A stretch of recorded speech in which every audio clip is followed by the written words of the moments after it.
Okay, hello. I should be looking over here. Hello.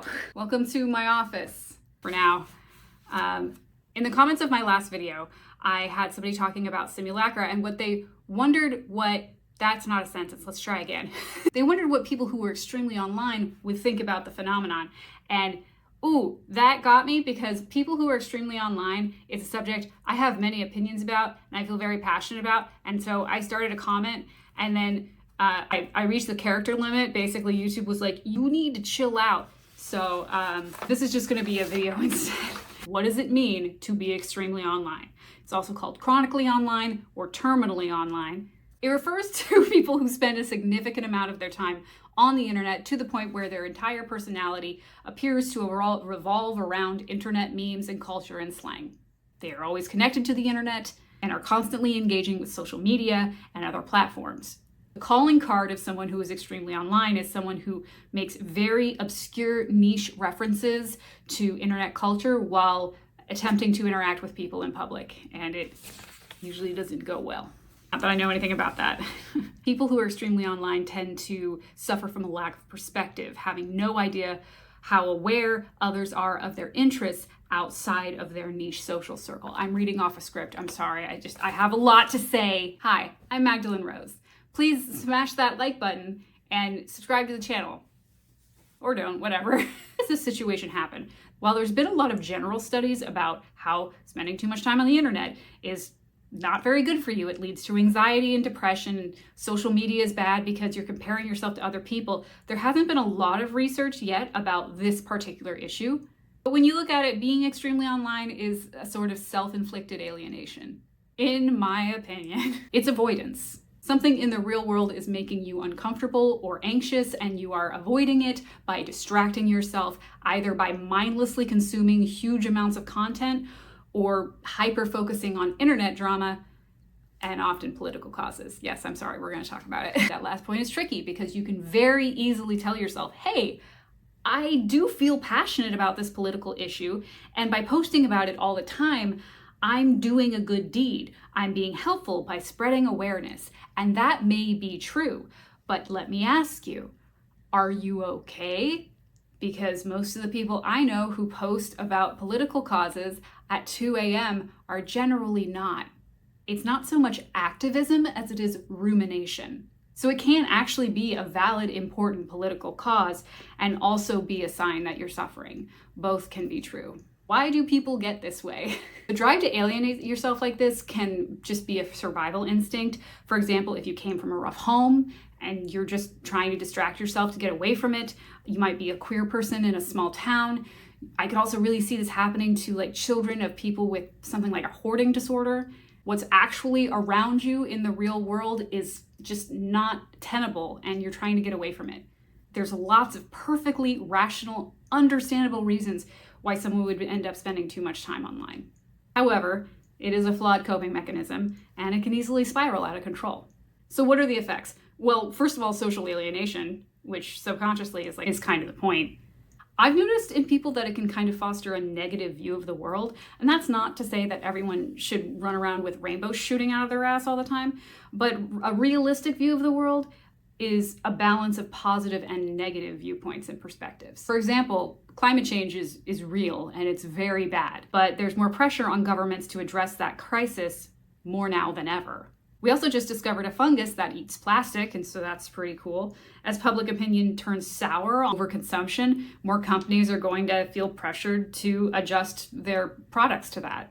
Are we going to meet our climate goal of staying under 1.5 degrees? Probably not. It will become increasingly more difficult for conservatives to lie and ignore it. Speaking of being extremely online, existing in a space that is just constantly overwhelming you with content and information can cause a lot of problems all by itself just because of the stress it causes. Stress. So there's two types of stress. There's eustress and distress. Distress is exactly what it sounds like. Impending deadlines, fights with your spouse, like stress. But eustress is like good stress. It's like going to a concert or traveling to another country. It's the kind of stress that after it's over, you go, yeah, that was a lot of fun, but I am so exhausted. I'm gonna go sit in a room with the lights off. So if you're having fun playing an exciting online game, that's eustress, until it isn't. Because if eustress goes on too long, it becomes distress. Now consider that we know the very act of looking at your phone causes stress. Like every time. It may not feel that way because you've become accustomed to it, but the human brain was not meant to process that amount of information for that long. Your brain is experiencing the stress whether you notice it or not. Because think about it. What is the complete opposite of taking in just a huge deluge of information? Well, that would be thinking about nothing or focusing solely on one thing. That's meditation. The thing we're all supposed to be doing to make us feel less stressed, and I never do. It's hard. All of this is to say that people who are extremely online are chronically stressed out. You're stressed to go outside, so you stay inside in the safety of the internet, which increases your stress, so you don't go outside. And I think that ultimately leads to a lot of the behavior that we associate with extremely online people, like lashing out at strangers, taking things really personally, and having public meltdowns. Because stress skews your perspective. It makes you sensitive and it increases the chances that you're going to overreact to something.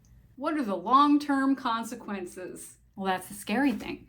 We don't know. The thing younger people have to understand is that the internet of the 90s it didn't have the same pull. It was something you used like a tool and then you turned off and left behind.